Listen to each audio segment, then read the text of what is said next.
Good evening, ladies and gentlemen. Comes to you live from our comfy couch here in the outskirts units, the Gaming Saloon reviews for November 24th, 2025, with your host, Peaceberry2448, and Ramp It Up Salon. Hi. I have two gifts today. I see this.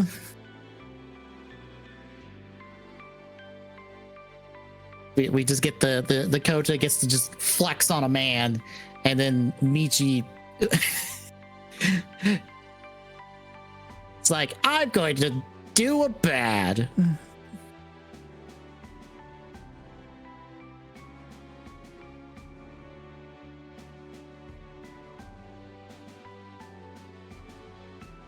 Yeah, it's this is basically our second to last batch of Gaim episodes. This has flown by, it felt like. Yeah.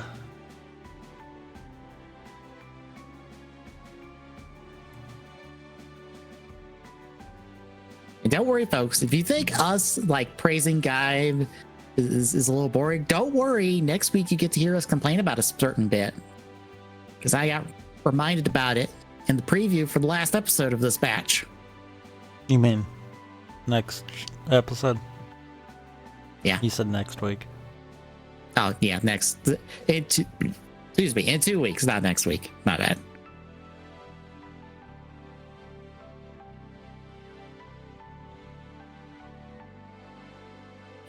Because, yeah, I got reminded about a certain thing that happens in that episode, and I'm like, all right, that stupid thing. Fuck's sakes. Just gotta fumble the ball just a little bit right at the end. In the dumbest way, too. Mm-hmm.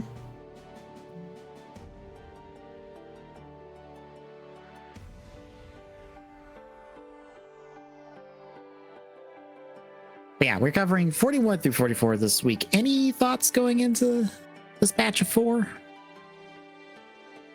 God, so much happens in these 4 episodes. Yeah. Yeah, it is kind of the, we gotta wrap things up for like basically the final fight. So we gotta clear the board.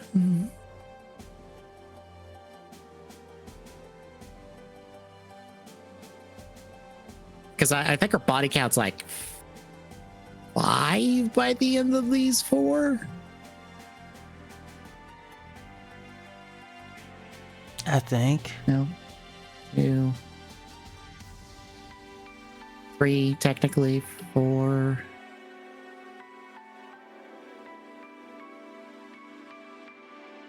No, it's only 4. And one of them's a technicality.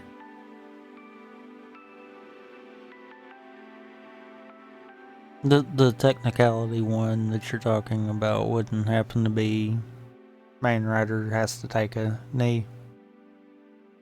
Okay, no, 5, because there's 2 technicalities. Okay. Right. Sorry. There's 2 technicalities. So it is 5. I forgot. Coda has to take a knee for like an entire fucking episode. Until he's like, okay, I have to go do plot stuff again. Oh god, I'm dying. I love that after that episode ended was the moment that it kind of clicked with me, and I'm like, wait, that's right. They did leave him dead for an entire week. Yeah. Yeah, that's why I was surprised when someone in Discord was just like, oh yeah, Michi just barely touched him. Like, no, Kota was down for an entire fucking episode.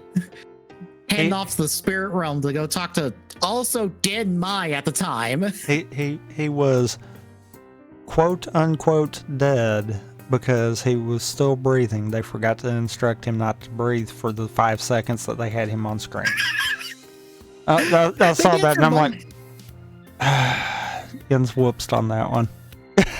They did for Mai, I think, because I don't think you can catch her breathing at all. Yeah, you can't see her at all, but they also cut it in a way where they could hide it too. Mm-hmm. With Kota, they tried to do that. Is the bad thing. They just forgot to tell him don't breathe for like 5 seconds while we get this one shot, and nope.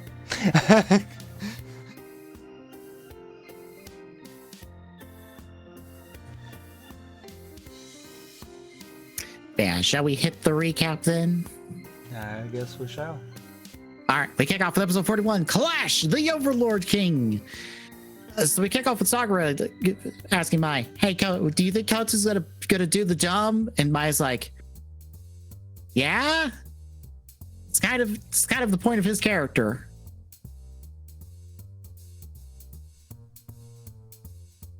Then we check in with Kaito and Michi as they continue to beat the shit out of each other. They do break each other's transformations and then continue to just slag each other for a bit until out of nowhere, Orin and Jonochi show up to be like, "We got this, dumbass. You go forward." And Kaito's like, "All right, cool. Bye then."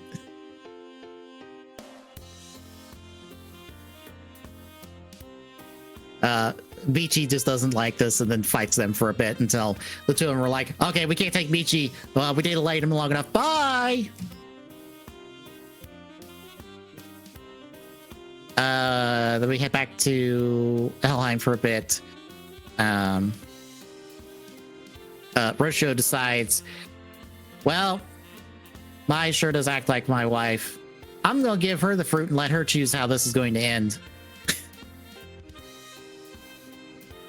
And then just yeets her back to Zohomi City before Kota and Kaito show up. And then he's like, "All right, let's see if these two are any fucking good," and then fights the both of them. Kaito gets the short end of it. He gets pretty much knocked around the entire fight. Kota does better, even though he is outnumbered for like most of the fight.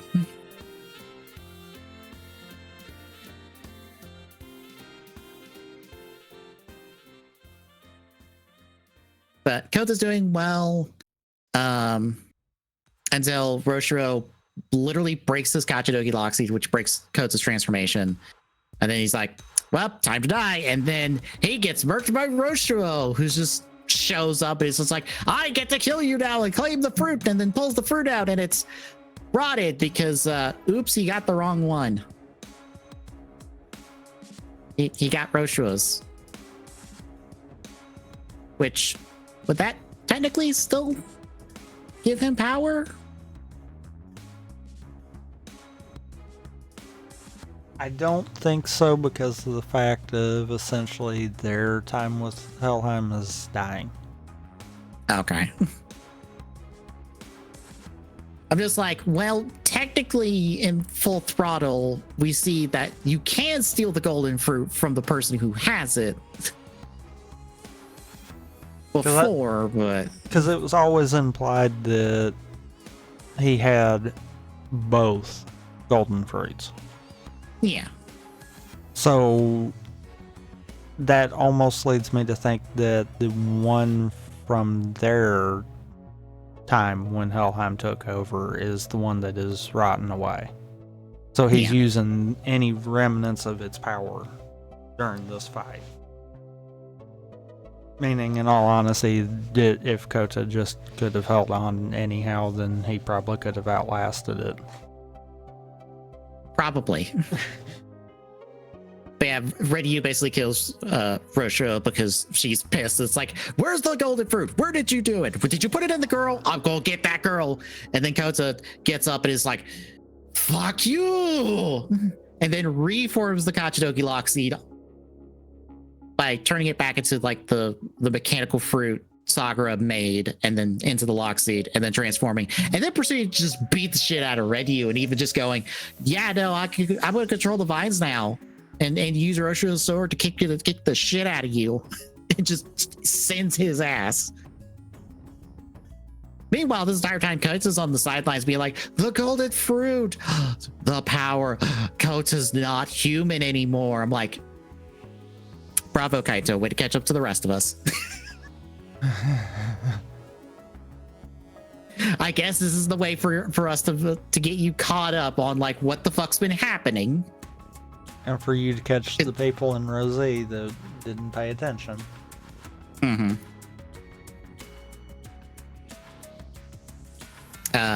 Also, Sagoku's been cloaked in the background as well. And after this whole fight ends, he's like, "Where's the golden?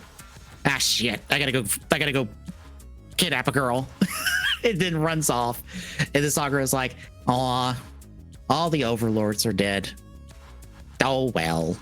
And then like the ghost of Rosho's queen shows up to like say bye to him and fade away with him as well. In human form, mind you, not in the silhouetted monster form we've had like the entire show. I guess she has to be in human form to so we connect the dots with what's happening to her later. Probably.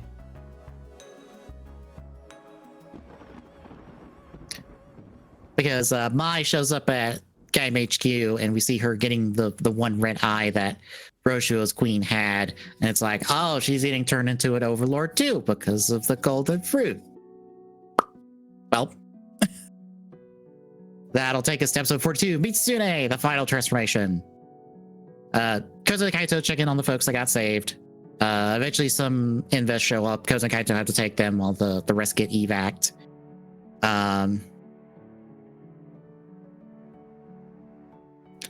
We check in on Mai. She's not feeling great because her DNA is basically being rewritten on the fly, which I'm sure doesn't feel good.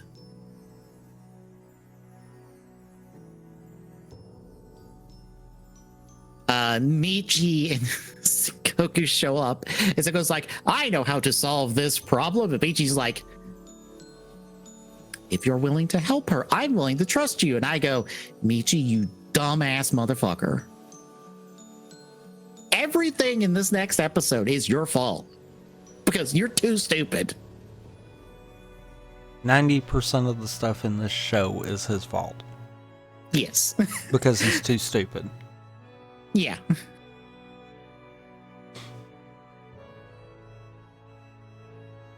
But yeah, we check back in with Koto and Kaito for a bit as they're like, well, we killed the overlords, but the investors are still invading. And it's like, well, we've only really slowed it down, so we're gonna need that golden fruit. Koto heads off at this point to find Mai. Everybody else but Kaito heads off the troopers. Kaito and Minato do run into some invest, but they hide out because Kaito's infection is trying to kill him. And Minato now finds out, Kaito's like, it's fine. I'm getting used to the pain. It doesn't hurt as much as it did before. So it's fine.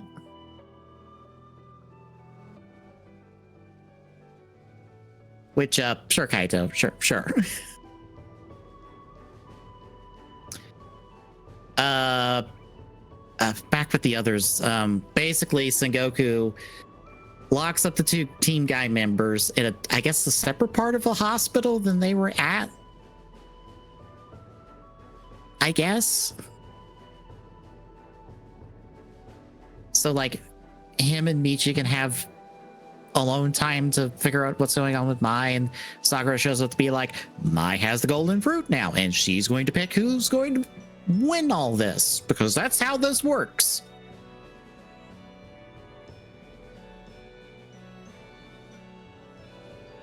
And this is also where Sakura basically goes, by the way, I am basically Helheim itself. I am here to evolve you as a species because that's just what I do. Bye. I forgot that Sakura is Helheim itself. I just forgot that was his deal. I mean, fair. I just remembered him as just like, oh, he's just this astral being that like follows the forest and oversees Helheim's infection of different civilizations because, I don't know, he gets a kick out of it.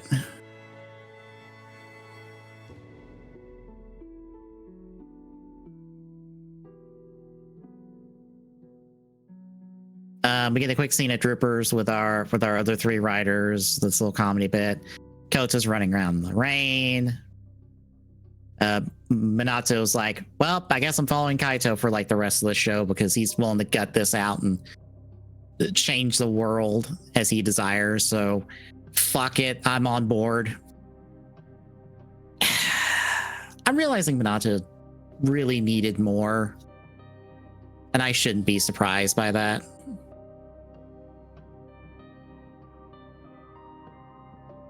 Yeah.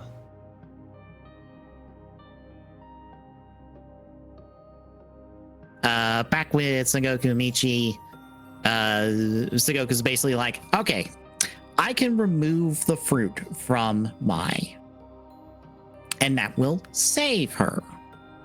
But I need time, so you have to go deal with Kota. And lucky for you, I just happen to have this lock seed in this drawer here that is just perfect for you because it will draw on your life force, killing you but giving you a power boost so you can kill Kota. That sound cool? Cool. All right, here, have fun. How does Michi not see this coming? Good question. Sengoku literally spelled it out for, this lock seed is killing you, and I am sending you to kill the only other person I'm worried about in this situation. What part of I'm wanting the two of you to kill each other while I get the golden fruit do you not understand? All of it. Even Takatora's ghost shows up to be like, you're stupid and you're going to accomplish nothing. You are literally going to die for nothing. And I go, correct, Ghost Takatora. Apparently, you're the intelligent part of Michi's brain trying to tell him what he needs to learn. Will he listen? No. Yeah. Eventually, Chucky and Pecco escape to go get help.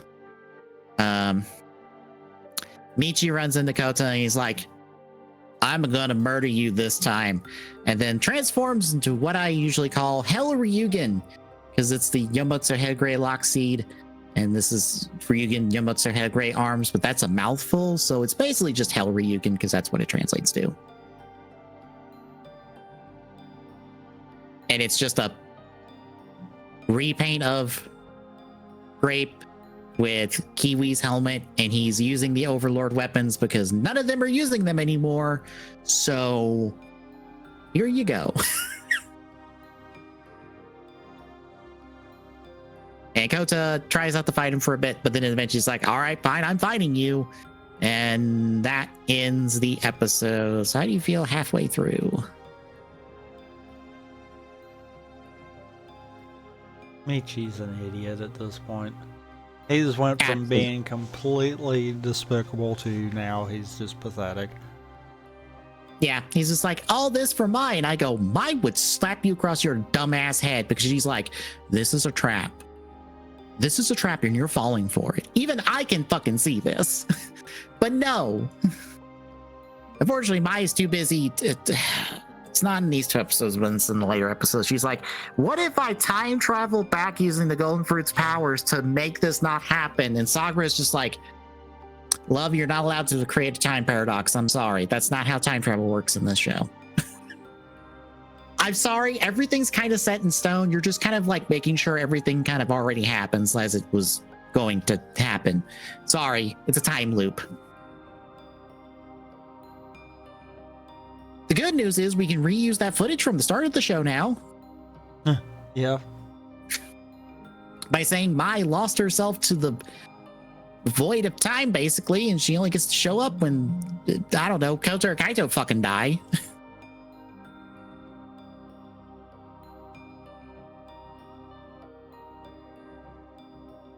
But any other thoughts? No. All right, episode 43, Baron's Ultimate Transformation. Kota and Michi continue to fight. Mai does her time travel stuff. As Kota and Michi are fighting, eventually the two of them charge a finisher, and I do love Kota setting up for a hit with the Muso Saber, only to just toss it, take the hit, literally rip the lock seat out of the driver, and then while he's untransformed, just crushes it. And it's like, okay, save Michi. I'm gonna pass out now. Because he's just like, Michi, we were friends at one point, and maybe we lost that somewhere along the way. But I'm not gonna let you kill yourself for something stupid. So just stop being an asshole. And then just keels over for a bit as Michi is just like, oh my god, I am an idiot, aren't I? As finally the weight of all his fucking actions have finally hit him. I feel like this is the moment where Michi finally breaks.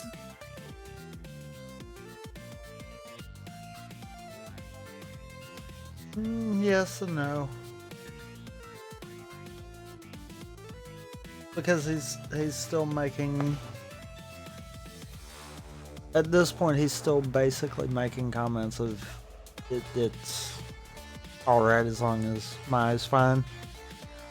I think it's when he gets back and realizes that Sengoku lied to him. Gasp. Who could have thought? Literally, Sengoku just stand. Yeah, literally in the next scene, I was like, Chucky and Peko go get Minato and Kaito and tell them, like, hey, they took Mai over here and they tried to follow. Michi gets there first and is like, Sengoku's like, oh, you killed Kota? Fantastic. Oh, you came back alive? Shame. That was not part of the plan, but it's fine. I can handle that part. By the way, I got the golden fruit out of her, which is good news. The bad news is her heart kind of became one with it, so I kind of had to rip her heart out too, and that killed her, which is bad news for you. But I don't care, because the good news for me is that I have the fruit now.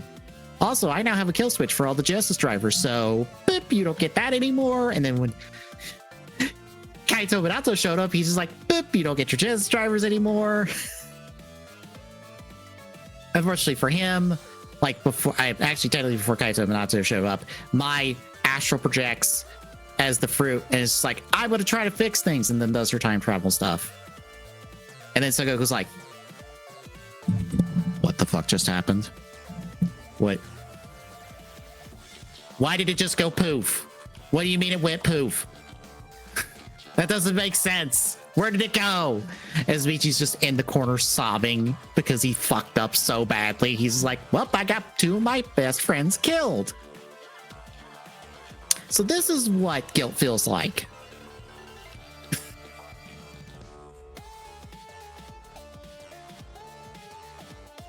Yeah, when Kaito Minato showed up, Sengoku's scrawling jargon on a whatever surface he can to try to figure out where the fuck Mai went. Well, Mai's soul went, I guess, because her body's still on the slab. And so, like, I think it's the end of this episode that it finally goes poof. I think so, yeah. Yeah. But yeah, Sengoku turns off their Genesis drivers, and Kaito's like, well, fine, I'll just use the other one. And Sengoku's like, that's adorable. And then proceeds to beat the shit out of Kaito on a rooftop. And so Kaito's like, well, time for plan C. As since there are Helheim fruits nearby, he just fucking eats one. Because he's like, hey, Sengoku, what happens if I eat this and I'm already infected? And Sengoku's like, that's not going to end well for you. And Kaito's like, bet. So this is where we get Lord Baron, which is a repaint of Denmushu's suit with a new helmet, basically. Now in Baron colors. And then he proceeds to just murder Sengoku. And I do love that Sengoku survives being punched and embedded in a concrete wall because he has to follow the ledge because we can't have Kaito directly murder Sengoku. Yeah, because, I mean, if Kaito directly murdered him, then Kaito would be a villain.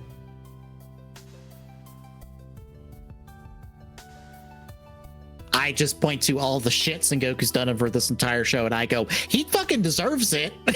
Yeah, completely. I mean, we've done worse to other villains. Points to Sid. We've done worse to villains in this show. Actually, no, points to Sid twice. Both of his deaths. He has been murdered brutally.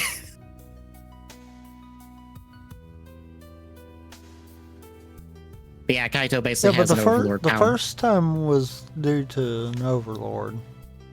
Yeah. The second time was due to a movie that really shouldn't be considered part of the canon because alternate timeline shenanigan things. It's an alternate universe Sid, so it doesn't matter.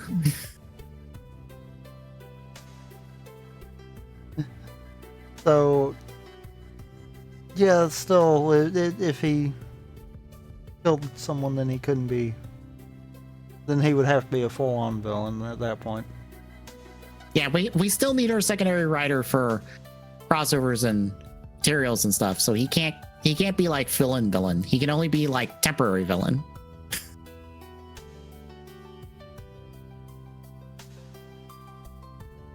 But yeah, Minato, who's seen all this, is pretty shocked by this, and then just yoinks Sengoku's Genesis driver is like, well, I guess I can transform again. And by the way, Kota's been dead this entire episode. He's still laying in the literal bed of feathers from the fight with Michi, because Michi exploded some bags of feathers, and Kota's been lying in it this entire episode.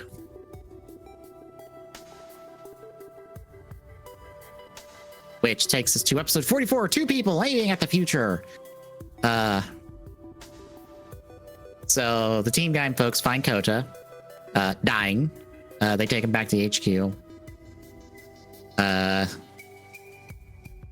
Mai is now in the void. That is the cold open of the series. As Sakura's like, well, it's either Kota or Kaito, and whoever wins is who you're giving the golden fruit to. I hope you're okay with that. Not really? Too bad. There's not kind of no other way out of here. Outside the fact that I'm here and I can leave.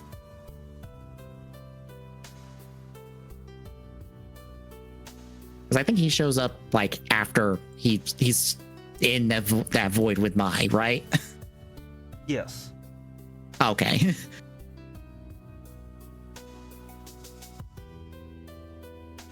Yeah, Kaito and Minato see Mai's body disappears, and then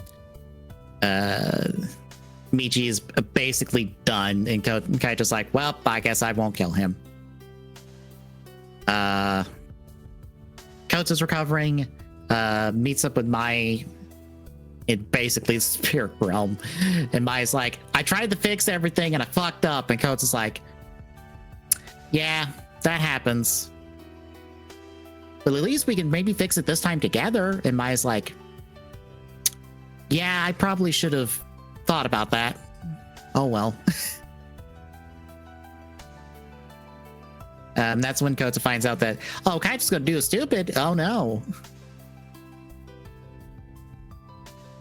That's when our other trio of riders run into Kaito. And I love that Orin is the first one to see Kaito and goes, uh-oh.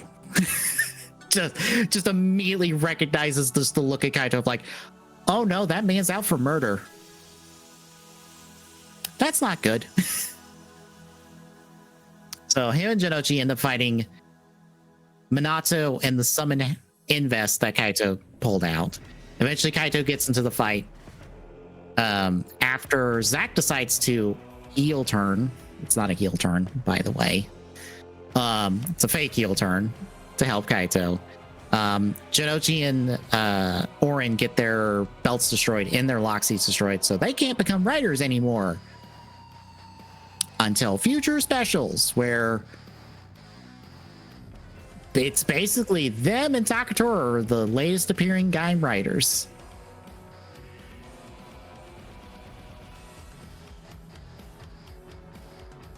Wait, are they? No, yes, they are. I was trying to remember because I didn't remember when Kota and Kaito last showed up. Because the two of them were in the Geo episodes, but Jinochi Pierre and Takatora were in specials after those episodes aired. So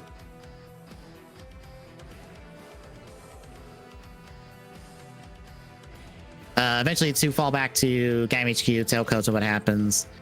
Kaito summons some invest to kind of like take over Zawami, which, all right, cool. There ain't nobody else here except for like whoever's at Gaim HQ and troopers.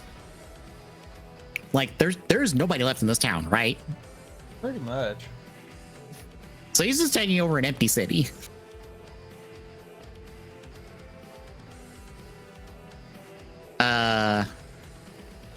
Kota shows up. Him and Kaito fight for a bit.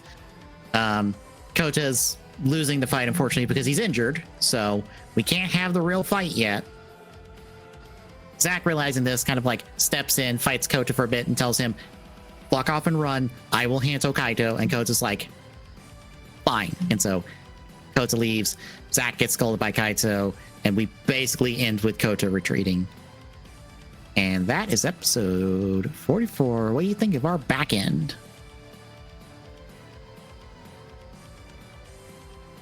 It feels like a lot of setup. Yeah. Which, It's, granted, we it have- pays off, but Hmm. it is a lot of setup right now. Yeah, these episodes are basically, we're clearing the board because we basically can only have Kota and Kaito left to fight. Like, nobody else can be around to help fight. So, Oren's got to lose his belt. Shidoshi has to lose his belt. As we'll see later, I think in the next episodes, Zack will lose his belt. Spoilers, Minato dies in the stupidest way possible because why did they not have her go out fighting? It's the entire point of her character, but no. And Michi is just broken, so like, who fucking cares?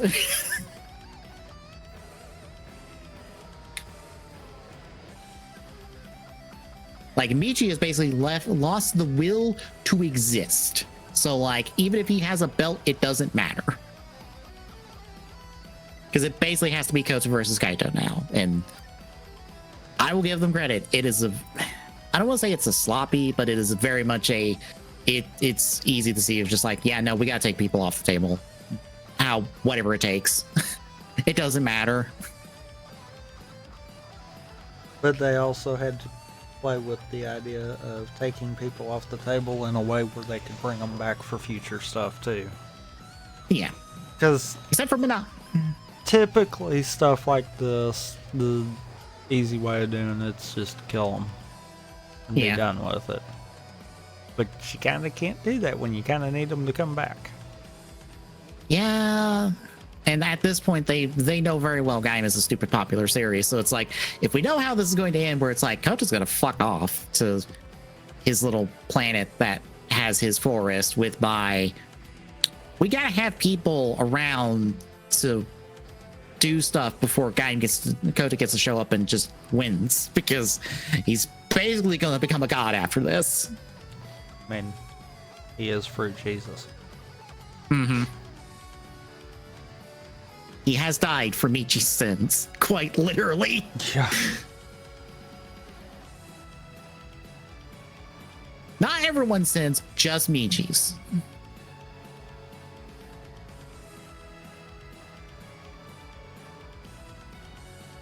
But yeah, that's it. I guess anything else? No? All right, then. Next week, it's the final 3 episodes? In 2 weeks. 2 weeks. Not. Why do I keep saying next week? 2 weeks. Yeah, the final 3 episodes.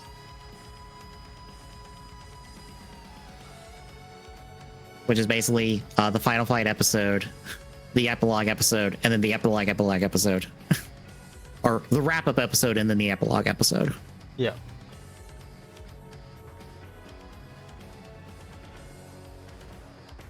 And after that, we do the Gaim guidance in some fashion. I have to go look at the time codes for all these to see how we need to divide them. Because they initially came out in pairs. But I don't know if that would work for us.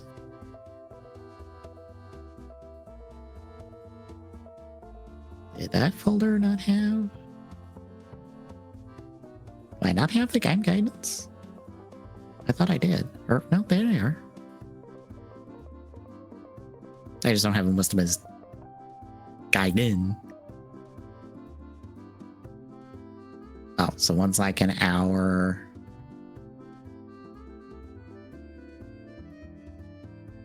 Oh, I guess we'll do them both together because they are collectively 2 hours. Sounds about right. One's an hour and slightly more. Like an hour 2 and then an hour 12. And I'm like, oh, I guess we'll do them both at the same time. And that's the only guidance we're covering. We're not going to do the technically the where's it at on the wiki? The Baron or the Bravo grid on Gaim Gaiden, because that's just a bunch of shorts and there's nothing really to it. And then there's like the Zangetsu stage play, not stage show, stage play. We're not doing that one either.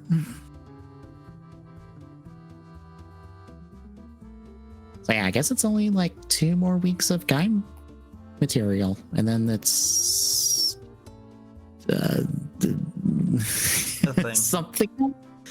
Yeah, let me see. That's the 7th and the 24th. Well, whatever we do next will be the first TGSR of next year.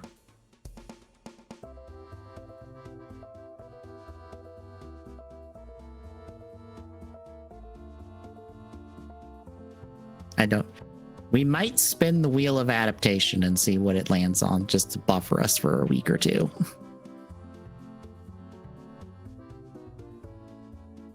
Because I have to relook at the list and be like, all right, what are we doing now?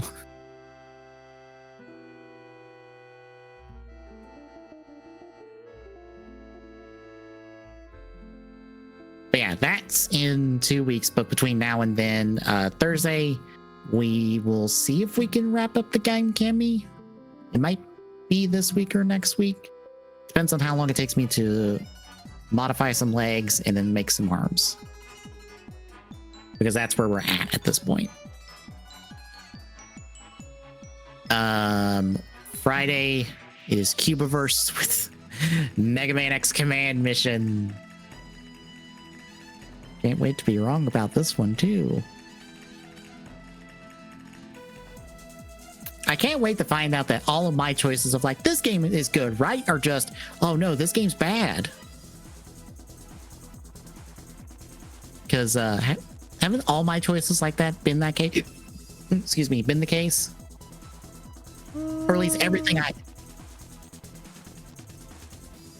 No, because the 007 wasn't bad as much as it was unpolished horribly. Right, and Rogue Squadron wasn't bad either, but like, I was expecting a lot more from how much people talked up the Rogue Squadron series. So I'm waiting to get sideswiped again to be like, I swear this game's supposed to be good, right? And it's like, nope. You chose poorly. Sunday, we will hopefully wrap up the archipelago. I feel like me wrapping up RE4 will be the end of that archipelago. Probably. Because the way it is, I have a feeling the next time you BK RE4, you're gonna end up going over to Burnout, finishing it. It might hold enough progression for Prime to get close to being finished, but I think what's going to finish Prime for me is probably not even going to be RE4. It's probably going to be Mario vs. Donkey Kong. Yeah. Well, even then, like, my goal is beat the game for RE4, and time-wise, that is more than any of the other games really have in terms of what's left. Yeah. Because I still have an entire third of the game, and I am not done through castle. I still have I wouldn't say a good bit of the castle, but I still have a bit of the castle left. And an additional third past that. So I am nowhere close to done with it. I might be halfway at best.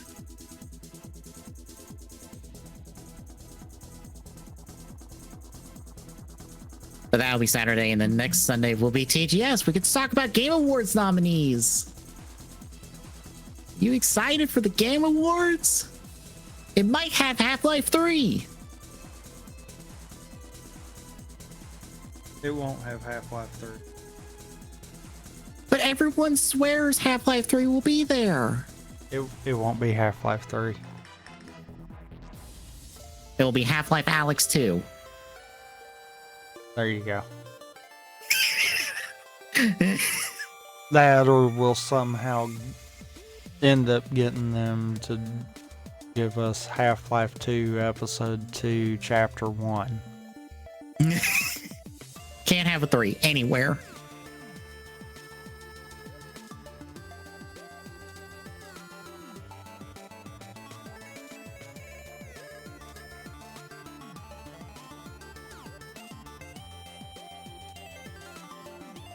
But yeah, in 2 weeks, we will wrap up Gaim the series. So if you like what you're seeing, folks, drop a follow. Really appreciate it. Exclamation point, YouTube, and chat gets the YouTube archive for this and all our other streams. Basically, a bunch of miscellaneous stuff is what's going to go up to round out the 2021 material until I run out of 2021 material. I am just seeing what was uploaded next and just throwing that one out there. It might be my run through of Miles is next. I haven't decided if I want to grab my run through of PS4 Spider-Man first, or just throw Miles out there and be done with it.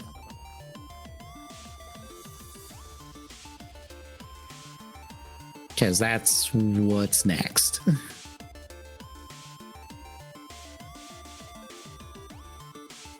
But exclamation point social and chat is our social media handles, so you know when we go live. Exclamation point Discord and chat. This one, drop by, say hi. We'll see you Thursday, folks.